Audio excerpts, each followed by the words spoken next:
Hi everyone, welcome to this new video series on Odoo Codebase walkthrough for developers. Today, we'll be embarking on a comprehensive journey to understand how Odoo is organized at its core.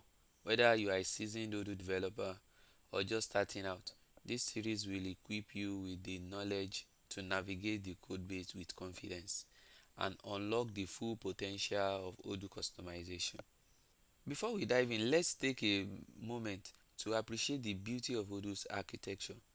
Odoo is an open source business management software that empowers you to manage various aspects of your company, from CRM to inventory to accounting and project management. But what truly sets Odoo apart is its modular design. Imagine building blocks.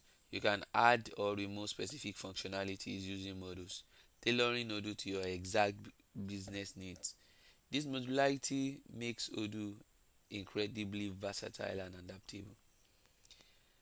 In this series, we'll be using Odoo GitHub repository as our compass, which is accessible through this GitHub link. We expect this video to remain relevant for future versions of Odoo. This repository is the treasure chest that holds the source code for the entire Odoo application.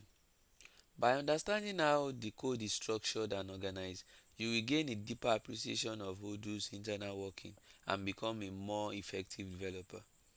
Thus, we'll be working through key directories and files and giving overview and explaining what each of them does. Now let's embark on our exploration. The first landmark we encounter is the Addons directory. Think of this directory as the central hub for all modules that extend Odoo's capability. The Addons directory in Odoo is akin to the App Store on your smartphone, just like how each app on your phone adds specific functionalities.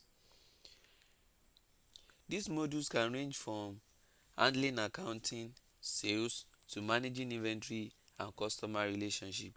Each module resides in its own directory within Addons, promoting organization and maintainability.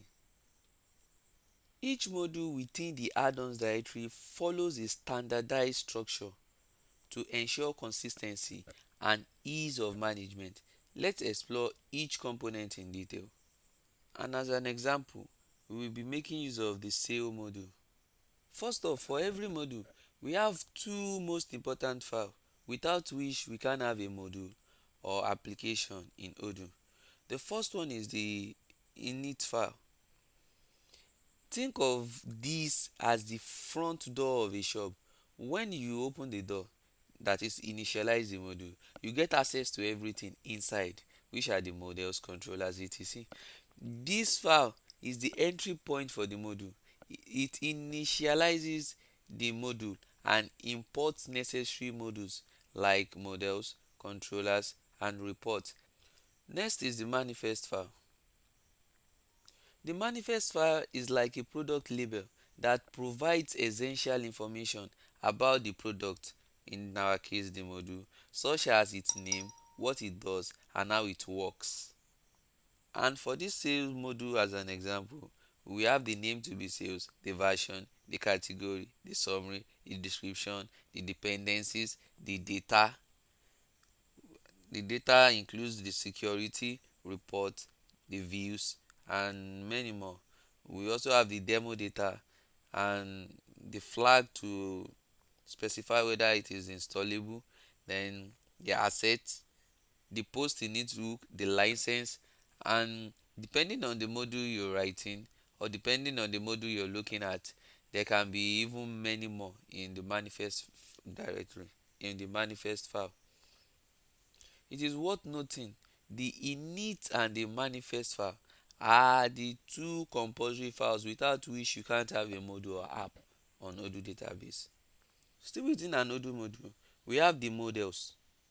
Models are like the backbone of a business application. They define what data is stored and how it behaves, similar to how a blueprint defines the structure of a building. The models directory contain Python files that define the business logic and data structure of the module. Model represent database tables and include fields, method and constraints. Next important directory of a module are the views.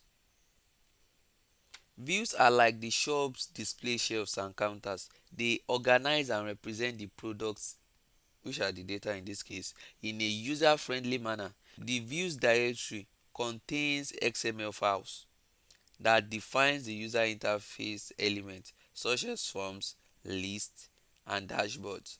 These views determine how the data in models is presented to the users.